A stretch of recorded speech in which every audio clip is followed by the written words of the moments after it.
Tiffin में भी हाथ से पसीने छूट रहे थे। बोले अब नहीं चढ़ाऊंगा। क्यों?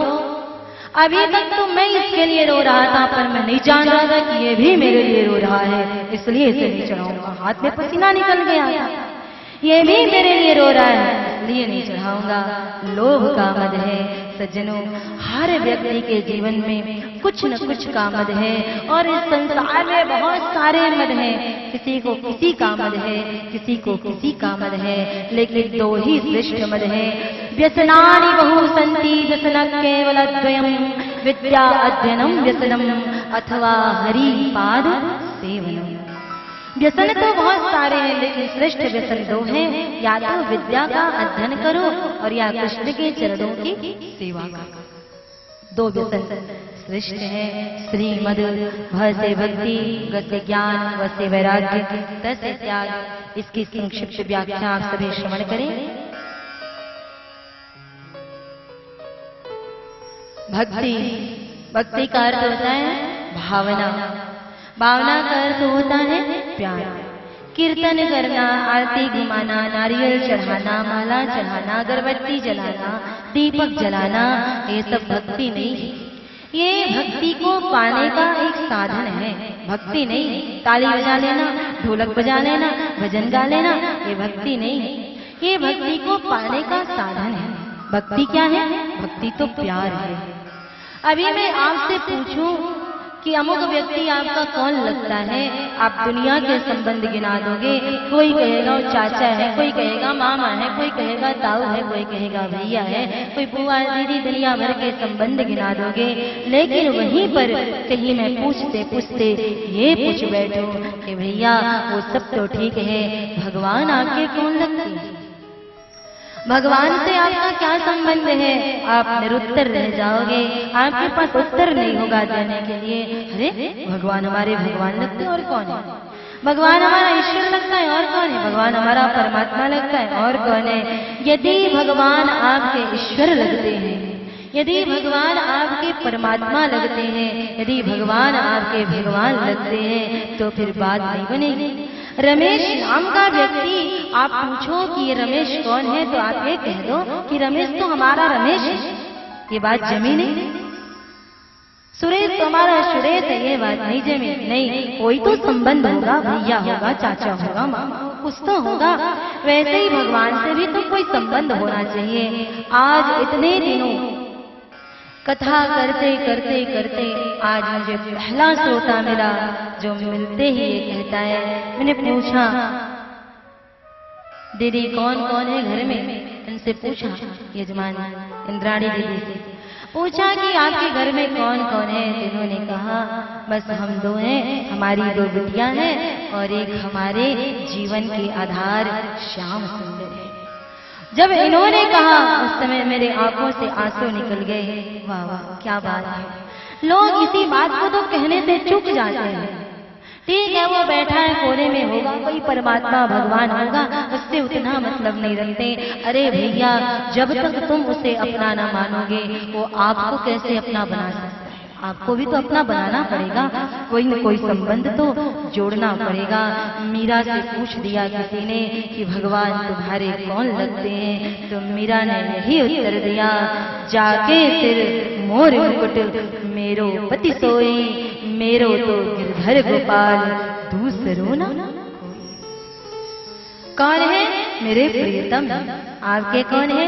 तो भैया आपके जीवन में जिस संबंध का अभाव नहीं है, माँ नहीं है, माँ बना लेना, पिता नहीं है, पिता बना लेना, भाई नहीं है, भाई बना लेना, एक संबंध जरूर बनाना। 7 दिवस में उस संबंध का फल आपको प्राप्त हो जाएगा। एक संबंध अवश्य स्थापित करो। भगवान कहता मैं तुम्हारे लिए सब बनने के लिए तैयार हूँ।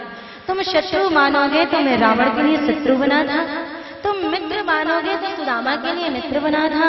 तमेव माता जपता तमेव, कुछ भी तुम मुझे मानना चाहते हो मान सकते हो, मैं तुम्हारे लिए सब बनने को तैयार हूँ। निर्णय तुम्हें लेना है कि तुम उन्हें किस रूप में पाना चाहते हो। वैसे भक्ति, भक्ति से प्यार, भक्ति ऐसी होनी चाहिए। जरूरी नहीं है कि आप माला घुमाओ, जरूरी नहीं है कि अगरबत्ती जलाओ, पर हाँ जरूरी ये है कि कि कृष्ण से अपना संबंध बना लो, ये जरूरी है। आगे सज्जनों, ग से ज्ञान।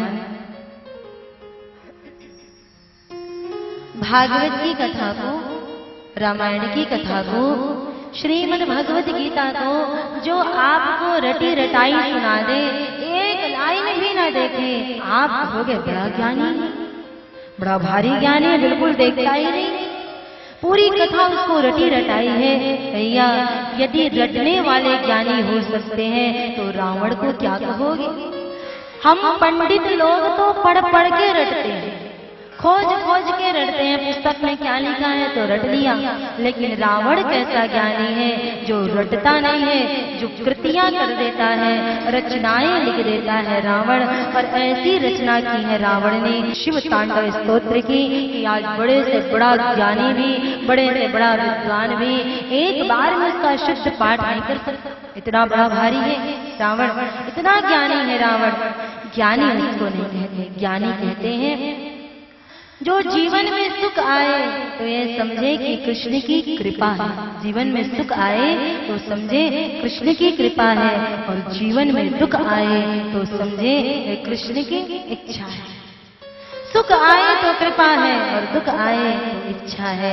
और सुख और दुख दोनों से जो अप्रभावित रहते हुए कृष्ण चरणों के प्रेम में निमग्न रहता है, वही सबसे बड़ा ज्ञानी है। कोसने लग जाते हैं हम बात बात, तुमने ऐसा क्यों किया, तुम्हें ऐसा नहीं करना था, तुम्हें ये देना था, तुमने वो नहीं दिया।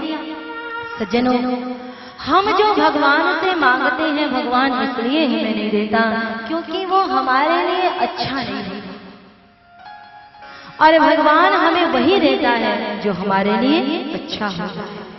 विश्वास रखना इस बात पर, वही देता है जो हमारे लिए अच्छा होता है। सबसे बड़ा ज्ञानी वही है जो कृष्ण की इच्छा में अपनी इच्छा को मिला दे।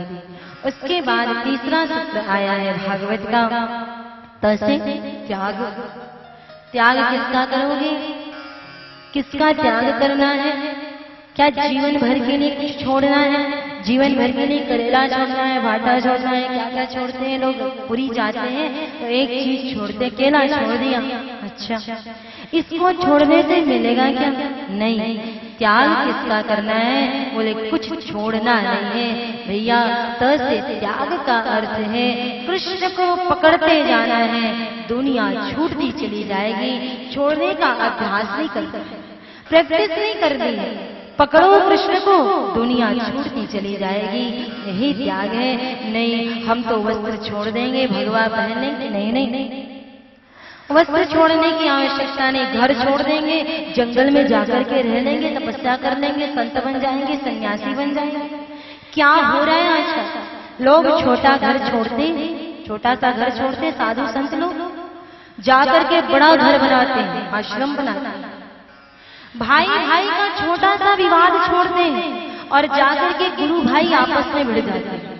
मैं अपने गुरु का उत्तराधिकारी, मैं अपने गुरु का उत्तराधिकारी। घर के दाल भात को छोड़ते हैं और जाकर के गुरु के आश्रम में बादाम का हलवा खाते हैं। भैया इससे अच्छा होगा कुछ न छोड़े, कृष्ण को पकड़ते चले जाएं, दुनिया छूट जाएगी। ये मूल में त्याग है। और त्याग किसका करना है? बोले जाके प्रिय न राम वै देहि, तजिए ताहि कोटि वैरी सम यद्यपि परम सनेहि। तजिए हरि मुखन को संग, जाके प्रिय न राम वै देहि। भैया वो तुम्हारा प्यारा होना नहीं चाहिए जो कृष्ण का प्यारा नहीं है, जो राम का प्यारा नहीं है, वो आपका प्यारा होना नहीं चाहिए। कोयले की संगति करो तो कोयला या तो जला देगा और या तो काला बना देगा। वैसे ही दुष्ट व्यक्ति की संगति है। गुरुदेव कहा करते थे कि आपकी संगति को देख करके आपके स्वयं के व्यक्तित्व का पता लगाया जा सकता है। इसलिए संगति कैसे? साधु की संगति होनी चाहिए, संत की, अच्छे लोगों की संगति होनी चाहिए। हम क्या करते हैं? बुरे लोगों की संगति करते हैं। अरे वो तो मेरी जय जयकार करता है, कदम कदम पर जय जयकार करे, लेकिन फिर भी दुष्ट की संगति न करो। और चाहे कदम कदम पर संत गालियां देता हो, लेकिन संत की संगति मत छोड़ो। तजिए ताहि कोटि वैरी सम यद्यपि परम स्नेही, और चौथा है वैराग।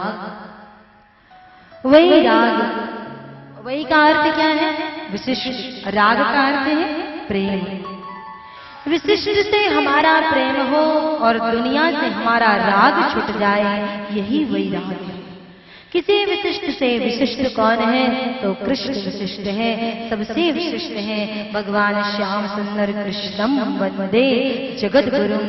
दुनिया में गुरु बनाने के लिए मत घूमना भैया, आप पहचान नहीं पाओगे कि भगवे के पीछे वो साधु है कि रावण है, पहचानने में चूक हो जाएगी। हाँ ठीक है, एक दुनिया की मर्यादा है, इसलिए एक गुरु बना लो, पर वस्तुतः मूल में आपका गुरु कौन होना चाहिए? तो कृष्णम वंदे जगत गुरु, वो गुरु होना चाहिए। कृष्ण की कथा हम सुने नहीं, कृष्ण की केवल कथा नहीं सुननी है, कृष्ण ने कहा क्या है वो करना है। तो 7 दिन में हम कृष्ण को गुरु, माता पिता, भाई बहन जो बनाना चाहे आप बना सकते हैं। आगे हम कथा में कुछ और श्रवण करेंगे। मर्यादा है आज की प्रथम श्लोक का, तो उसको तो श्रवण करेंगे। उससे पहले आइए हरि नाम संकीर्तन कुछ देर के लिए हम सभी में